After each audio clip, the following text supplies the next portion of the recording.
The people are talking about beach access in the Cape Hatteras National Seashore Recreational Area. Listen as the people talk from the heart about beach access. We are the beach ambassadors. We are the ones who make sure that our customers and the people who live here are enjoying, without hurting the environment, the seashores. And if we cannot sell that and we cannot provide for our customers, well, then we're in pretty bad shape. We don't have golf courses, we don't have amusement parks, we don't even have a boardwalk. Our beaches offer the citizens of America a clean, crime-free, healthy, family-oriented environment that they can afford. A national seashore. It should be accessible to all members of the public. In the last few years, that's been most difficult because of the closures of our beaches. They wouldn't let us go to the beach where our favorite places are. We are there to save the beaches. We're not there to hurt them. We're there to make sure that the birds aren't hurt.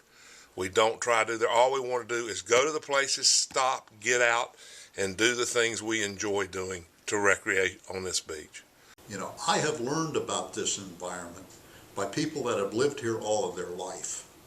And I see no group of citizens who know more about the natural processes and what goes on in this environment. The people that have lived here decade after decade after decade. Good evening, Mr. Superintendent. I'm Warren Judge. I'm chairman of the Dare County Board of Commissioners, representing over 30,000 people who live in Dare County and over the 6 million people who visit Dare County every year.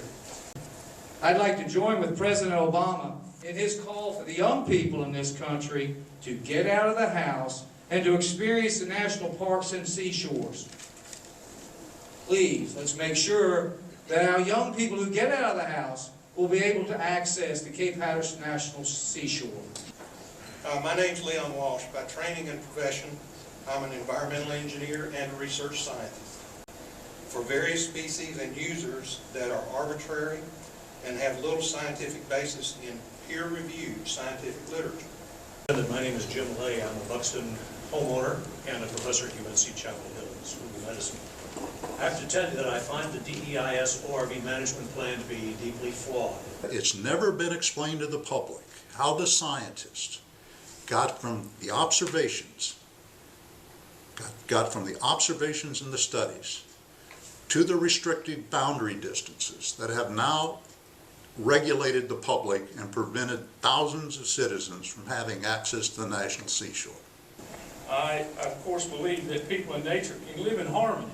But one of the concerns is on Hatteras End. If you're going to close long places for colonial water birds and birds that of interest for the North Carolina state, you're still not going to be able to get there, even though you're proposing to put an area in there for parking and walking and doing those type of things.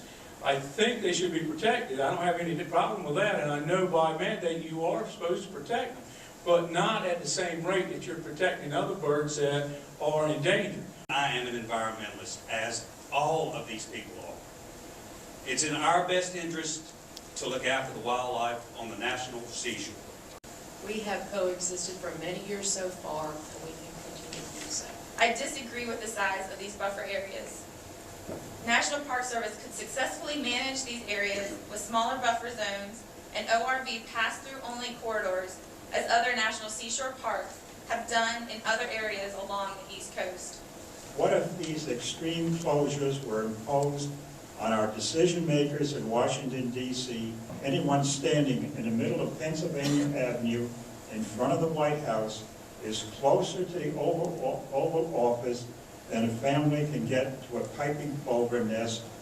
Here we see that non-endangered bird gets a larger protective buffer than the President of the United States.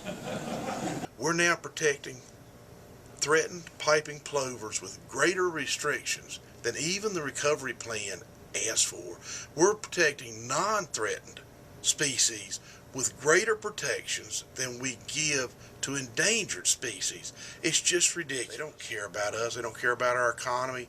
It's not costing them a single penny to see our economy trash the way it is in here. We ask and we insist that you look closer at the economic impacts on the ground on Hatteras Island.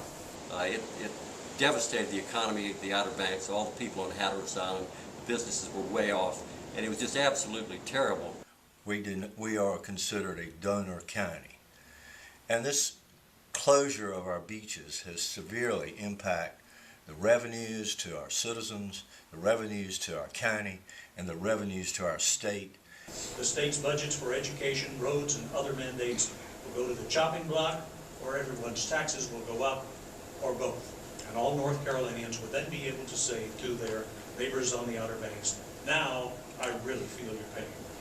The scenario I see playing out is that extensive closures will pressure some service businesses to fail, so that when the beaches do occasionally open for visitors, the remaining services will be inadequate and/or priced for the wealthy only, and that leaves me out.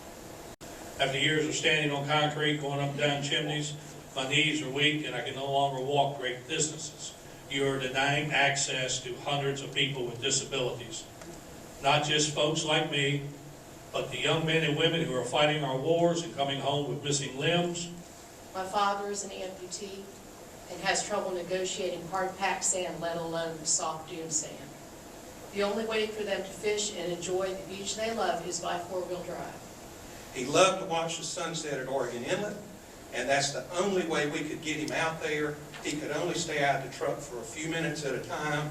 He could stay out, watch it, get back in the truck, and if you can bring us back to that, we would appreciate it. A native of Buxton who served his country in 14 wars and came home and was told he couldn't go on the beach. Right. Jim Keene and his peer group in all the organizations, they are the conservationists. They are the environmentalists. Please, remember the people you have met while at Cape Hatteras. You, of all people, know the organizations that prefer beach access do everything in their power to be good stewards of our beloved North Carolina Outer Banks.